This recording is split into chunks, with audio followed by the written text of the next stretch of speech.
गरुड़ पुराण में स्पष्ट कहा गया है कि मनुष्य का अगला जन्म उसके कर्मों पर ही आधारित होता है, क्योंकि जो कर्म हम इस जीवन में करते हैं वही आगे हमारे भाग्य का निर्धारण करते हैं। यथा कर्म तथा भविष्यम, अर्थात जैसा कर्म वैसा भविष्य। पुराण कहता है कि यदि कोई व्यक्ति सत्य, धर्म, दया, दान और सेवा के मार्ग पर चलता है तो उसे उच्चलोक और उत्तम योनि की प्राप्ति होती है। वहीं जो अधर्म, हिंसा, छल और पाप करता है उसका जन्म अधम योनि में होता है। उदाहरण स्वरूप, जो गुरु का अपमान करता है उसे अगले जन्म में कुत्ते की योनि मिलती है। जो मित्र के साथ छल करता है वो गिद्ध बनता है। अन्न चुराने वाला चूहा बनता है। जल चोरी करने वाला चातक पक्षी बनता है और शहद चोरी करने वाला मधुमक्खी। यही नहीं, जो गौ हत्या करता है वो चांडाल योनि को प्राप्त करता है।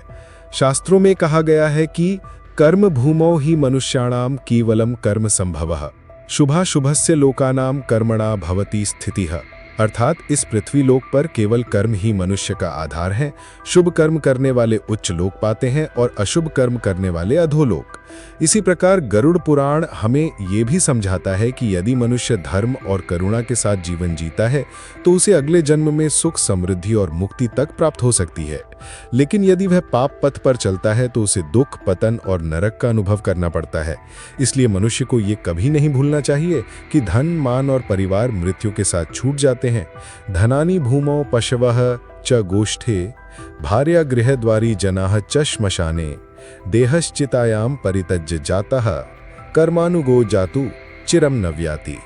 धन पृथ्वी पर रह जाता है, पशु गौशाले में, पत्नी घर के द्वार तक और मित्र शमशान तक साथ आते हैं, परंतु आगे केवल कर्म ही आत्मा के साथ चलते हैं।